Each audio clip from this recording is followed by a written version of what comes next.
أعوذ بالله من الشيطان الرجيم. بسم الله الرحمن الرحيم.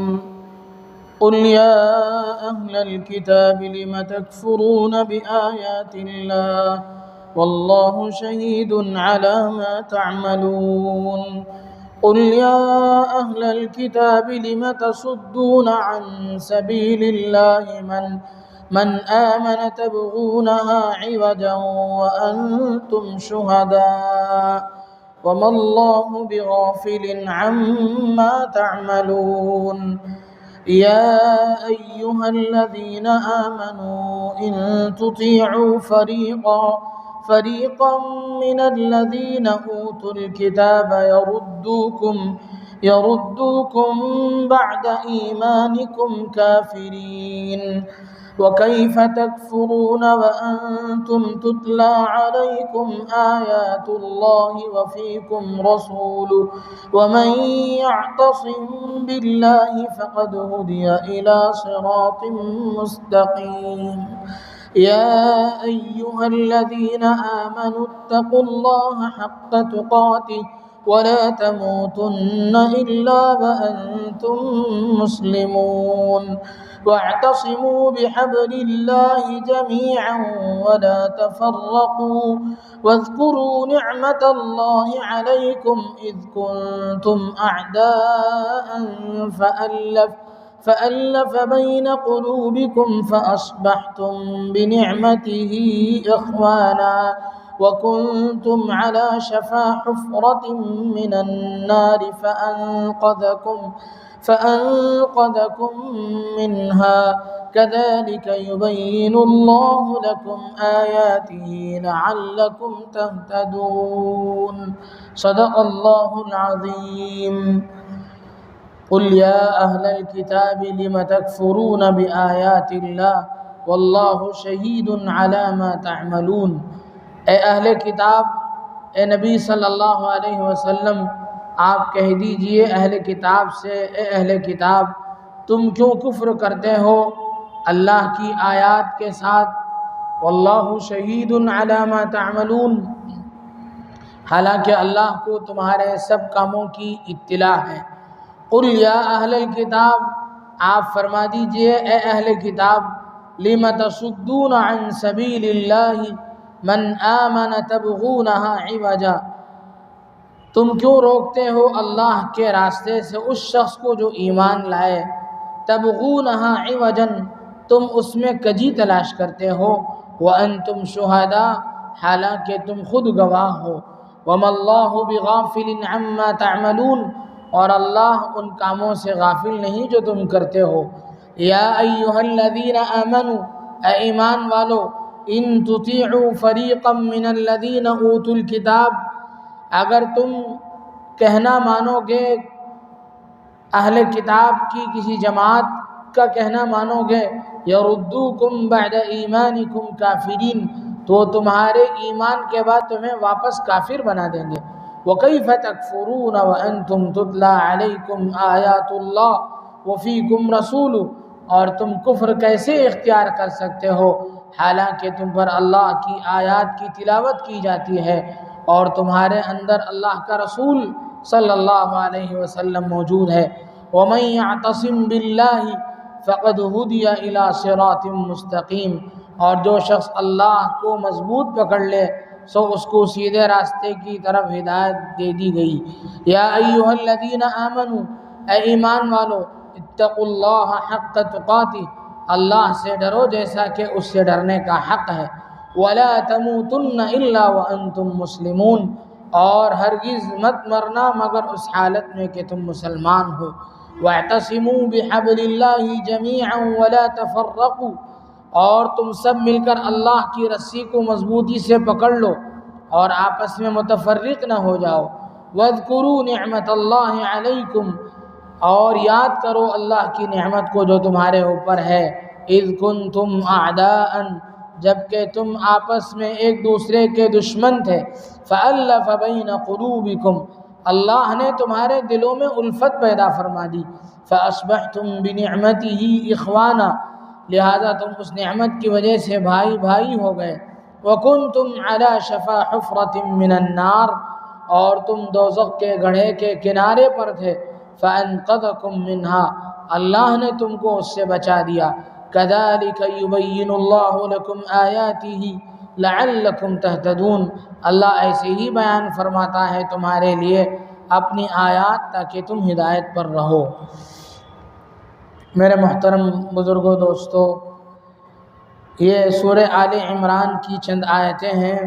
ان آیات میں اس سے پہلی جو آیتیں گزری ہیں ان آیات میں یہودیوں کا جو اعتراض تھا کہ بیت المقدس پہلے بنایا گیا ہے، بیت اللہ نہیں، اپنی بڑائی جتاتے ہوئے ان لوگوں نے کچھ باتیں کہیں۔ یہودیوں کی ہی ایک اور شرارت ان آیات میں بیان کی گئی ہے۔ اسباب نزول کی کتابوں میں ان آیت کا سبب نزول، یہ آیت کیوں نازل ہوئی، اس کے بارے میں لکھا ہے کہ شاس ابن قیس نام کا ایک یہودی بوڑھا، یہودیوں کے اندر مسلمانوں کی اور اسلام کی دشمنی روز اول سے بھری ہوئی ہے۔ شاس ابن قیس نام کا ایک بوڑھا، اس سے مسلمانوں کا آپسی اتحاد و اتفاق دیکھا نہیں جا رہا تھا۔ مسلمان اللہ کے نبی صلی اللہ علیہ وسلم کی بعثت کے بعد متفرق طرح کے لوگ، عرب میں طرح طرح کے لوگ رہتے تھے۔ قبیلے اوس اور قبیلے خزرج، اوس اور خزرج کا قبیلہ دو قبیلہ بنو اسماعیل کا تھا۔ حضرت اسماعیل علیہ السلام کی نسل میں ایک شاخ ہے قحطان، اس کی نسل سے اوس اور خزرج نام کا ایک قبیلہ تھا۔ دو قبیلے تھے اوس اور خزرج کے نام سے۔ ان دونوں میں پہلے زمانے میں بڑی لڑائیاں رہتی تھیں۔ عرب کی لڑائی ہم سب کے درمیان میں مشہور ہے کہ ہر بڑا دنیا سے جاتے ہوئے اپنے چھوٹے کو آخری وصیت یہ کر جاتا تھا کہ میں نے اپنی پوری زندگی اپنے مقابل کو زک دینے میں، اپنے مقابل کو زیر کرنے میں اور اسے نیچا دکھانے میں نے پوری زندگی صرف کر دی۔ تم بھی اس بات کا خیال رکھنا، ہمارے خاندان کا نام روشن کرنا، اور تم بھی ان کے ساتھ اپنی زندگی کے آخری سانس تک لڑتے رہنا۔ یہ عربوں کی عادت ہوتی تھی، لیکن اللہ کا کرنا ایسا ہوا، آخری پیغمبر جناب محمد الرسول اللہ صلی اللہ علیہ وسلم کو اللہ نے مبعوث فرمایا، اور ایک ایسا علاقہ جس میں بات بات پر تلواریں آپس میں کھنچ جاتی تھیں، ان میں اللہ کے نبی صلی اللہ علیہ وسلم نے محبت کا، امن کا، آشتی کا پیغام سنایا، جس کی بنیاد پر یہ سب باہم شیر و شکر ہو گئے۔ اوس اور خزرج کا قبیلہ، یہ آیت جس وجہ سے نازل ہوئی اس کی بات یہ ہے کہ اوس اور قبیلے کے کچھ لوگ جو بعد میں مسلمان ہو گئے تھے، وہ لوگ آپس میں بیٹھ کر کے محبت سے باتیں کر رہے تھے، اس طرح بات کر رہے تھے جیسے اس سے پہلے ان کے درمیان میں کوئی اختلاف نام کی کوئی چیز ہی نہ ہو، ایک دم متحد متفق ہو کر کے یہ لوگ باہم شیر و شکر ہو کر کے بات کر رہے تھے۔ اس یہودی بوڑھے شاس ابن قیس سے رہا نہیں گیا، اس نے ایک نوجوان کو بلایا، اور ادھر آؤ، ان لوگوں کے درمیان میں کتنی لڑائیاں تھیں ایک زمانے میں، یہ لوگ کیسے ایک دوسرے کے خون کے پیاسے رہتے تھے ہم سب جانتے ہیں، لیکن محمد نے ایسا کیا جادو کر دیا، ان لوگوں میں بڑی دوستیاں ہو گئی ہیں۔ ایسا کرنا، ذرا پرانی ہسٹری ان لوگوں کو سنانا۔ عرب میں اشعار کا بڑا رواج تھا، کبھی بھی کوئی بھی مجلس سجتی تھی تو لوگ اشعار پڑھتے تھے، مشاعرے کی شکل ہوتی تھی، کہیں کوئی کسی کے ہاں مہمانی ہوتی تو اس کے آخر میں اشعار بھی گنگنائے جاتے اور شراب کی مجلس بھی ہوتی تھی، یہ دونوں چیزوں کا رواج تھا۔ چنانچہ اشعار بہت یاد تھے، اور اشعار کی وجہ سے عرب بہت جلد متاثر ہو جاتے تھے۔ عرب انسان تو انسان، عربوں کے جانور بھی عربی اشعار سے متاثر ہوتے تھے۔ چنانچہ اونٹ کے بارے میں آتا ہے کہ وہ ہدی نام کا کوئی منظوم ہے، اس طرح کا کوئی کلام یا کوئی طرز ہوتا تھا جس کی وجہ سے اونٹ تیز گام چلتا تھا۔ تو عربوں میں اشعار کا بڑا ذوق تھا، شعر کی وجہ سے بہت متاثر ہو جاتے تھے، کبھی بھی کسی کی تعریف کرنی ہو تو اشعار میں کرتے تھے، کسی کی برائی کرنی ہو تو اشعار میں کرتے تھے۔ میرے اور آپ کے آقا جناب محمد الرسول اللہ صلی اللہ علیہ وسلم کی ہجو بیانی بھی دشمنوں نے اشعار میں کی، تو اللہ کے نبی صلی اللہ علیہ وسلم نے شاعر اسلام حضرت حسان ابن ثابت کو حکم دیا کہ تم اس کا جواب دو۔ شاعر اسلام حسان ابن ثابت نے اشعار میں اس کا جواب دیا۔ تو اشعار کا بڑا رواج تھا۔ تو اس زمانے میں، جس زمانے میں اوس اور خزرج کے درمیان میں اختلاف تھے، ان میں آپس میں ایک دوسرے کے خلاف جو اشعار پڑھے گئے، اس یہودی نوجوان نے آ کر کے ان کے درمیان وہ اشعار پڑھ دیے۔ بس ان اشعار کا پڑھنا تھا، پرانی یادیں تازہ ہو گئیں اور آپس میں زبانی اختلاف سے شروع ہو کر کے ہاتھا پائی تک کی نوبت ہو گئی، اور نتیجہ یہ ہوا کہ یہ لوگ ایسے ہی عرب جنگ کے بھی دیوانے تھے۔ ہماری طرح کبھی کہیں ایک دوسرے سے گاڑی ٹکرا گئی، دو چار آدمی جمع ہو گئے، لڑائی ہو گئی، ختم ہو گئے، ایسا نہیں تھا کہ وہ باقاعدہ میدان ہموار کرتے تھے اور میدان کارزار برپا کرتے تھے، اور اس میں باقاعدہ ایک دوسرے کا مقابلہ کر کے، مردانہ وار مقابلہ کر کے ایک دوسرے کے سامنے سینہ تان کر کے کھڑے ہوتے تھے اور ایک دوسرے کا مقابلہ کرتے تھے۔ تو ان لوگوں نے آپس میں تاریخیں طے کر لی کہ ہمارا فلاں علاقے میں، فلاں میدان میں ہم دونوں کا آپس میں مقابلہ ہوگا۔ رسول اللہ صلی اللہ علیہ وسلم کو اس بات کی اطلاع ملی، آپ علیہ السلام کچھ صحابہ کو لے کر کے پہنچے۔ آپ نے ان لوگوں کو سمجھایا کہ بھلا یہ کیسی باتیں ہیں کہ میں تمہارے درمیان میں موجود ہوں، میرے ہوتے ہوئے تم ان اہل کتاب میں سے بعض ناہنجاروں کی باتوں میں آ گئے اور آپس میں اتنی دور تک آپس کی لڑائی کو اتنی دور تک پہنچا دیا کہ آپس میں تاریخ طے کرنے لگے، لڑائیوں، منظم لڑائی کی بات ہو رہی ہے تمہارے درمیان میں۔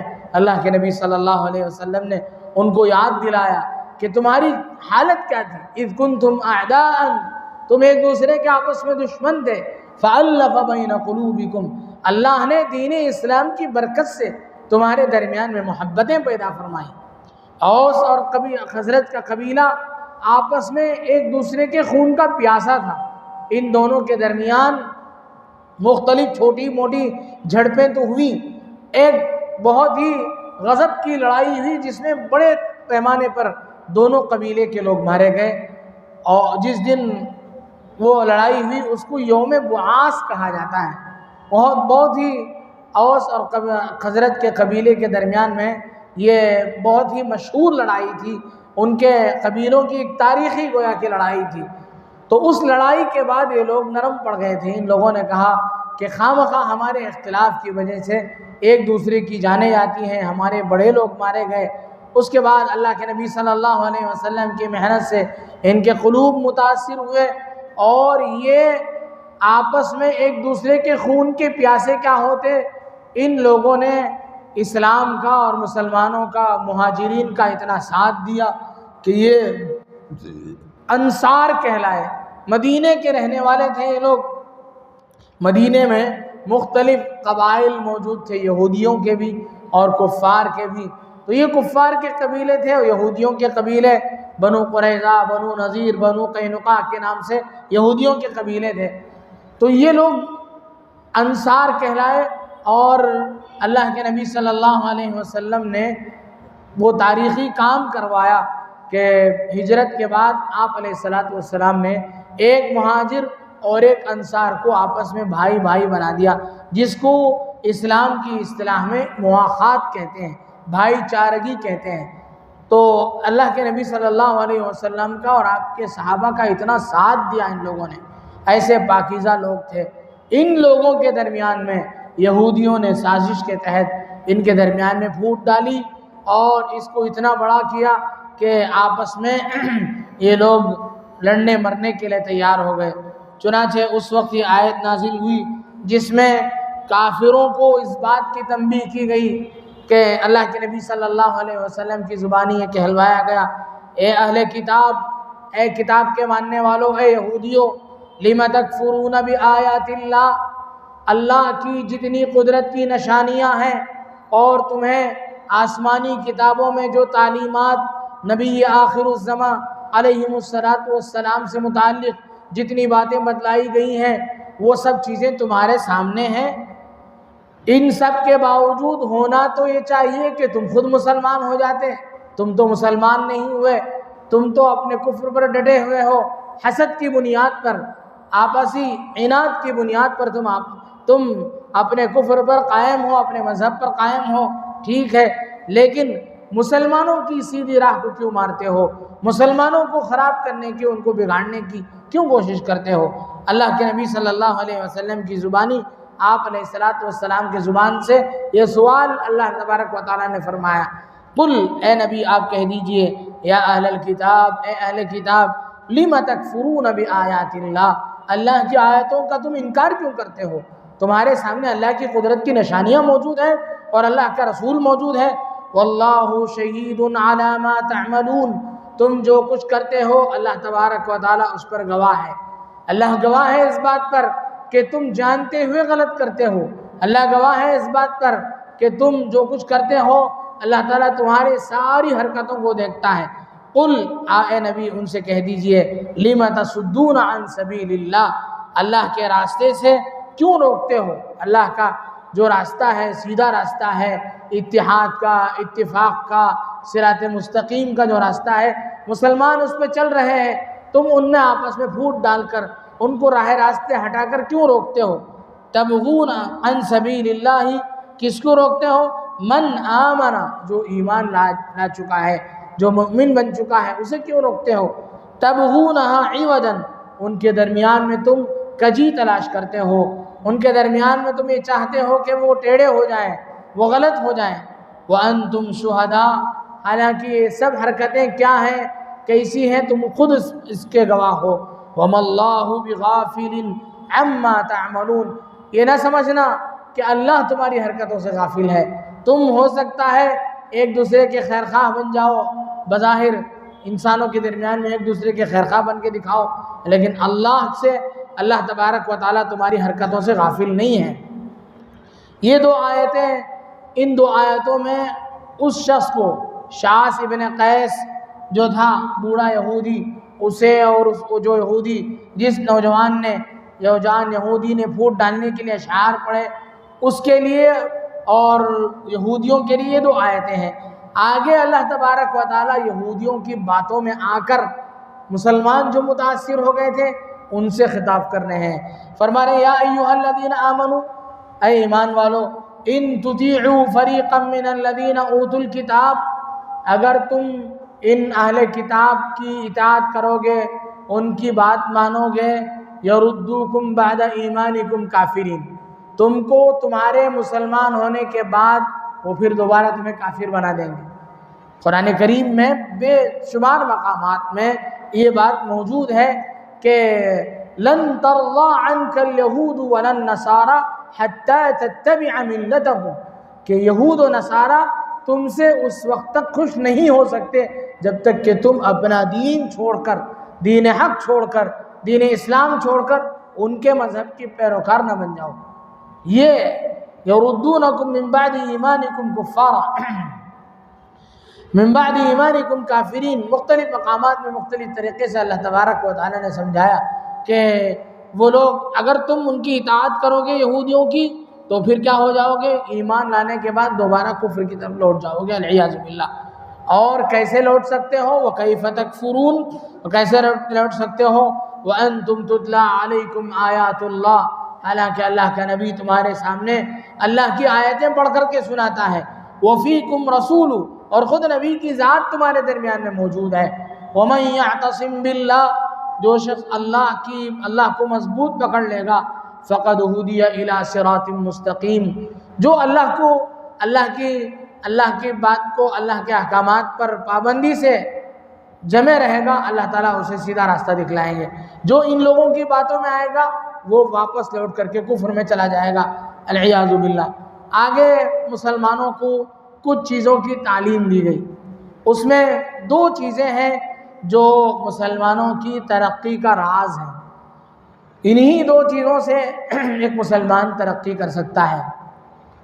وہ دو چیزیں کیا ہیں؟ پہلی بات اللہ تبارک و تعالیٰ کا خوف اپنے اندر پیدا کرنا، تقوی اختیار کرنا۔ تقوی کسے کہتے ہیں؟ تقوی کہتے ہیں تقوی کی سب سے ادنا قسم اور ادنا جو کیفیت ہے تقوی کی، وہ یہ ہے کہ آدمی شرک سے اپنے آپ کو بچا لے۔ اور تقوی سے مقصود کیا ہے؟ اللہ اور اس کے رسول کی ہر ناپسندیدہ چیز سے اپنے آپ کو بچانا۔ اللہ کے نبی صلی اللہ علیہ وسلم نے فرمایا کہ آدمی جتنا مشتبہ چیزوں سے بچتا اپنے آپ کو بچائے گا، اتنا ہی وہ حرام سے اپنے آپ کو دور رکھ پائے گا۔ تو تقوی کہتے ہیں اللہ کی اطاعت کو، اللہ اور اس کے رسول کی فرما برداری کو، اس کے نافرمانی سے اپنے آپ کو بچانے کو۔ مختلف لوگوں نے مختلف اس کے معنی بیان کیے گئے ہیں، مختلف معنی بیان کیے ہیں۔ حق تقاتی، جس طریقے سے اللہ سے ڈرنا مقصود ہے اس طریقے سے ہم اللہ سے ڈرنے کی کوشش کریں۔ آگے فرمایا وَلَا تَمُوتُنَّ إِلَّا وَأَنْتُمْ مُسْلِمُونَ، تم مسلمان ہو گئے، کوشش اس بات کی کرنا کہ آخر دم تک ایمان پر قائم رہو۔ ایمان پر آدمی کیسے قائم رہے گا؟ آدمی کو ظاہر شریعت پر عمل کرتے رہنا چاہیے۔ آدمی خاتمہ بالخیر، ایمان پر موت کا آنا، یہ کوئی الگ چیز نہیں ہے۔ میں نے اس سے پہلے بھی عرض کیا تھا، میرے استاد حضرت مفتی سعید صاحب پالنپوری رحمۃ اللہ علیہ کے عصر کی مجلس میں بڑے میاں آئے، جماعت میں آئے ہوئے تھے، حضرت سے ملاقات کے لیے آئے، اور انہوں نے بڑی عمر والوں کو عام طور سے ہونا تو یہ چاہیے تھا کہ ہر مسلمان بندہ ہر وقت اللہ کے دربار میں حاضری کا خوف اس کے دل میں ہو۔ اللہ یعنی من خاف مقام ربہ ونہى النفس عن الہوى فإن الجنة هي المأوى، جنت اسی کا ٹھکانہ ہو سکتا ہے جو اللہ کے دربار میں کھڑے ہونے کا ہمیشہ خوف رکھتا ہو۔ تو خوف اللہ کے دربار میں کھڑے ہونے کا ہر ایک کو ہونا چاہیے، لیکن جیسے جیسے آدمی کی عمر زیادہ بڑھتی چلی جاتی ہے، اسے اللہ کے دربار میں کھڑے ہونے کا خوف ویسے ہی اس میں اضافہ ہوتا چلا جاتا ہے، اس کی زندگی ویسے ہی محتاط ہوتی چلی جاتی ہے۔ تو ایک بڑے میں حاضر ہوئے، انہوں نے بات کرتے ہوئے درمیان میں پوچھا کہ حضرت خاتمہ بالخیر کے لیے کیا کرنا چاہیے؟ یعنی ہمارا خاتمہ ایمان پر ہو، اس کے لیے کیا کرنا چاہیے؟ حضرت نے فرمایا خاتمہ بالخیر کوئی الگ چیز نہیں ہے، آدمی روزانہ کی زندگی پر عمل کرتا رہے گا، جو اس کی زندگی کا روٹین ہے، جو اس کی زندگی کا معمول ہے، اس پر وہ عمل پیرا ہوتا رہے گا، اسی درمیان میں موت اسے دھمکے گی۔ بس کوئی الگ سے اچانک کوئی ایسا انتظام ہوگا، اچانک سے اس کے زبان سے کلمات جاری ہوں گے، ایسا نہیں ہے۔ وہ جس طریقے کی پابند زندگی گزارتا رہے گا، اسی پابند زندگی کے درمیان میں اسے موت آ جائے گی۔ اسی لیے حدیث میں فرمایا گیا کہ کما تحیون تموتون، جس طریقے کی تمہاری زندگی ہوگی ویسی ہی تمہاری موت آئے گی۔ وَكَمَا تَمُوتُونَ تُبْعَثُونَ، جس طریقے سے تم مرو گے، اللہ سے دنیا سے جاؤ گے، اسی حالت میں تم اٹھائے جاؤ گے۔ فضائل صدقات میں حضرت شیخ نے مختلف واقعات ایسے تحریر فرمائے ہیں جن میں قبر سے اٹھنے والا مختلف طرح کی آوازیں لگاتے ہوئے اٹھے گا۔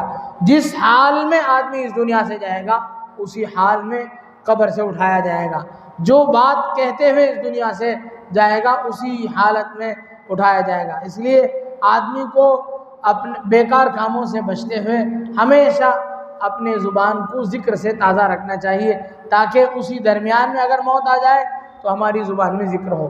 آدمی کو چھوٹی موٹی تکلیف جو بھی آئے اس وقت میں وہ اللہ اللہ کرنے کا عادی ہو، تو موت تو تکلیفوں کا مجموعہ ہے، کئی تکالیف ایک ساتھ آ جاتی ہیں تو اسی کا نام موت ہے۔ تو جب اتنی بڑی تکلیف آئے گی تو وہ اللہ اللہ تو ضرور کہے گا۔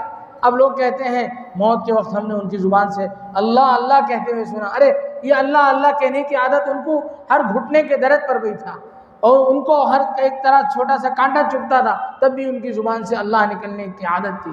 چھوٹی سی کوئی بات ان کے ہاتھ سے چھوٹ گئی تو وہ انا للہ پڑھنے کے عادی تھے، ہر وقت اللہ سے رجوع کرنے کی ان کی عادت تھی۔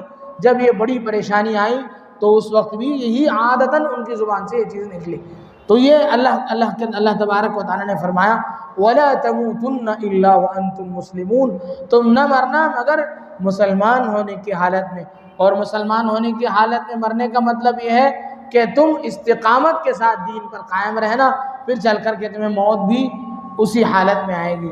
آگے فرمایا دوسرا حل وَاعْتَصِمُوا بِحَبْلِ اللَّهِ جَمِيعًا وَلَا تَفَرَّقُوا، اللہ کی رسی کو مضبوطی سے پکڑنا اور آپسی اختلاف سے بچنا۔ یہ دوسرا راز اور دوسری ترقی کا زینہ اور دوسری ترقی کا علاج یہ ہے کہ آدمی اللہ کی رسی کو مضبوطی سے پکڑے اور آپسی اختلافات کو ختم کرے۔ اللہ کی رسی کیا ہے؟ حدیث پاک میں مختلف احادیث میں اور اس کی تشریحات میں یہ بات موجود ہے کہ قرآن کریم اللہ کی رسی ہے۔ اللہ تبارک و اللہ کے نبی صلی اللہ علیہ وسلم نے فرمایا کتاب اللہ حبل ممدود من السماء الى الارض او کما قال علیہ السلام، اللہ کی کتاب آسمان سے زمین کی طرف بھیجی گئی اللہ کی رسی ہے۔ ہم اسے مضبوطی سے تھامیں گے، اللہ کی کتاب کو مضبوطی سے تھامیں گے، اس کے حقوق کو ادا کریں گے، اس کی تعلیمات پر عمل کریں گے، اس کی تلاوت کریں گے۔ اس کے حقوق کیا ہیں؟ اس پر ایمان لائیں گے، اس کی تلاوت کریں گے، اس کے معانی کو جانیں گے، اس پر عمل کریں گے اور اسے دوسروں تک پہنچائیں گے۔ یہ 5 حقوق قرآن کریم کے ہیں، اگر ان پر جم کر ہم عمل کریں گے تو پھر ہماری نجات ہے اور ہماری ترقی ہے۔ وَاعْتَصِمُوا بِحَبْلِ اللَّهِ جَمِيعًا، سب مل کر کے اللہ کی رسی کو مضبوطی سے پکڑنا، وَلَا تَفَرَّقُوا، آپس میں اختلاف نہ کرنا۔ یہ اختلاف چونکہ ان لوگوں نے کر لیا تھا آپس میں یہودیوں کی سازش کے نتیجے میں، یہودیوں کی باتوں میں آ کر، تو اللہ تبارک و تعالیٰ نے فرمایا اللہ کی تعلیمات کو مضبوطی سے پکڑو، قرآن کو مضبوطی سے تھامو۔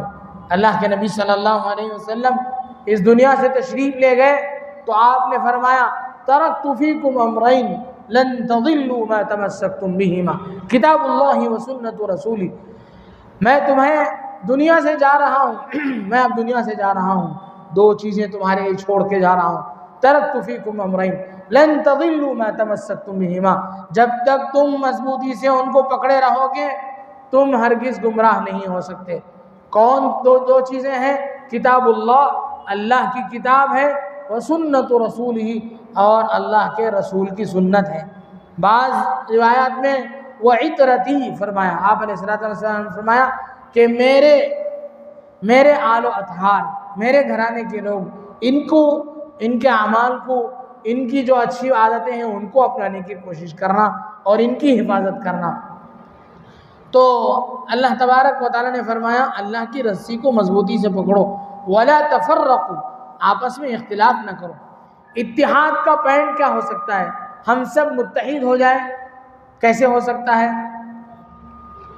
آدمی اتحاد کی دعوت دیتا ہے، آدمی کھڑا ہوتا ہے کہتا ہے کہ بھائی آپس میں اختلاف ختم کرو، ایک پلیٹ فارم میں جمع ہو جاؤ، اور خود اپنے ذہنی اختراعات کو پیش کرتا ہے، اس کے ذہن میں جو بات آئی ہے، اتحاد کی جو شکلیں ہیں اسے پیش کرتا ہے، اس پر سب کو جوڑنے کی کوشش کرتا ہے، یہ ایک الگ فرقہ بن جاتا ہے۔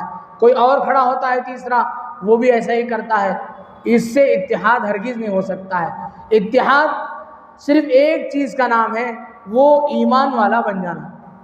2 ہی چیزیں ہیں، ایک کفر ہے، ایک ایمان ہے۔ فَمِنْكُمْ كَافِرٌ وَمِنْكُمْ مُؤْمِنٌ، قرآن کریم نے کہا کہ تم میں سے کوئی مسلمان ہے یا کافر ہے، بس ایمان والا ہونے میں ایک ہو جاؤ بس، اور اللہ کی کتاب پر جمع ہو جاؤ، اللہ اور اس کے رسول کی تعلیمات پر جمع ہو جاؤ بس، باقی کسی کو متحد کرنے کی کوشش نہ کرنا۔ ہر انسان کا الگ الگ مزاج، اللہ نے ہر انسان کو الگ بنایا ہے، جب چہرے ان کے متحد نہیں، ان کے قلوب میں اتحاد نہیں، ان کے چہرے، ان کے خاندان ایک نہیں، ایک قبیلے ایک نہیں، ایک گھرانے کے افراد میں زیادہ اختلافات ہو رہے ہیں، تو دنیا بھر کے الگ الگ خون، الگ الگ نسل، الگ الگ رنگ کے لوگوں کو کیسے متحد کیا جا سکتا ہے؟ یہ ہو نہیں سکتا ہے۔ اتحاد کا مطلب یہ ہے کہ اللہ کی کتاب پر ہم جمع ہو جائیں، یہ اصل اتحاد ہے۔ آدمی یہ نہ کرے کہ کھڑا ہو کر کے اتحاد کی دعوت دے تو پھر ایک الگ نیا فرقہ دنیا میں وجود میں آ جاتا ہے۔ تو اللہ تبارک و تعالیٰ نے فرمایا وَاعْتَصِمُوا بِحَبْلِ اللَّهِ جَمِيعًا، سب مل کر کے اللہ کی رسی کو مضبوطی سے پکڑنا، وَلَا تَفَرَّقُوا، آپس میں اختلاف نہ کر لینا، وَاذْكُرُوا نِعْمَةَ اللَّهِ عَلَيْكُمْ، یہاں اوس اور قبیلے خزرج اور اوس کو اللہ کے نبی صلی اللہ علیہ وسلم سمجھا رہے ہیں کہ تم اللہ کی نعمت کو یاد کرو، اللہ نے کیسی نعمت نبی کی شخصیت تمہارے درمیان میں بھیجی، اس کی تعلیمات تمہارے اوپر اتاری، یہ اللہ کی بڑی نعمت ہے۔ اذ کنتم اعداء، تم ایک دوسرے کے خون کے پیاسے تھے، تم ایک دوسرے کے دشمن تھے، فألف بین قلوبکم، اللہ نے تمہارے دلوں میں محبتیں ڈالی، تمہارے دلوں میں الفتیں پیدا کی، فاصبحتم بنعمتہ اخوانا، اللہ کی نعمت سے اور اس کی رحمت سے تم ایک دوسرے کے بھائی بن گئے، وکنتم علی شفا حفرۃ من النار فانقذکم منہا، تم دوزخ کے گڑھے کے کنارے تھے۔ اللہ کے نبی صلی اللہ علیہ وسلم کی حدیث ہے جس میں آپ علیہ السلام فرماتے ہیں کہ امت دوزخ کے گڑھے کے قریب کھڑی ہوئی ہے، میں ایک ایک کے گردن کو پکڑ کر کے کھینچ کے دوزخ سے نکال کر جنت میں داخل کرنے والا ہوں۔ فَأَنْقَذَكُم مِّنْهَا كَذَلِكَ يُبَيِّنُ اللَّهُ لَكُمْ آيَاتِهِ لَعَلَّكُمْ تَهْتَدُونَ، اسی طرح اللہ تبارک و تعالی بیان کرتے ہیں اپنی آیات کو۔ تو یہ چند آیتیں ہوئیں جس میں اللہ تبارک و تعالی نے یہودیوں کی سازش کو بھی بیان فرمایا، اور اس سازش کے نتیجے میں جو حالات پیدا ہو گئے اسے بھی بیان فرمایا، اور ان حالات کا حل کیا ہے تا قیامت مسلمانوں کے لیے ایک گائیڈ لائن اللہ کے نبی صلی اللہ علیہ وسلم کی زبانی ہمیں بتلایا کہ اتحاد و اتفاق، اللہ کا خوف اپنے اندر پیدا کرنا، تقوی اختیار کرنا، اور اللہ کی کتاب کو مضبوطی سے تھامتے ہوئے آپس میں متحد ہو کر کے رہنا، اختلاف نہ کرنا۔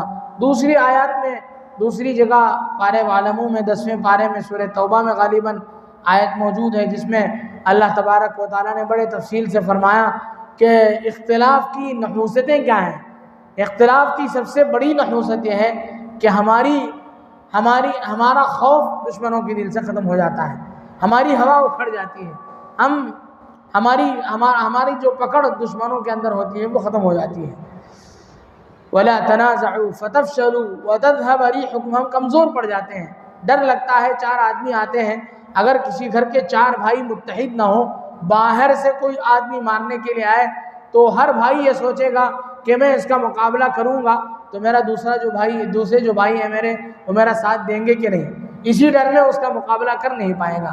اس لیے اگر ہم اتحاد و اتفاق کے ساتھ رہیں گے تو انشاءاللہ ثم انشاءاللہ اسلام دشمن طاقتوں کا بھی مقابلہ کر سکتے ہیں اور ہم خود بھی ترقی کر سکتے ہیں۔ اللہ تبارک و تعالی جو کچھ حالات امت میں رہیں سبھی حالات کو اللہ تعالیٰ درست فرمائے، اور ہم سب کو اسلامی تعلیمات پر عمل پیرا ہونے کی توفیق نصیب فرمائے۔ آمین۔ وآخر دعوانا الحمدللہ رب العالمین۔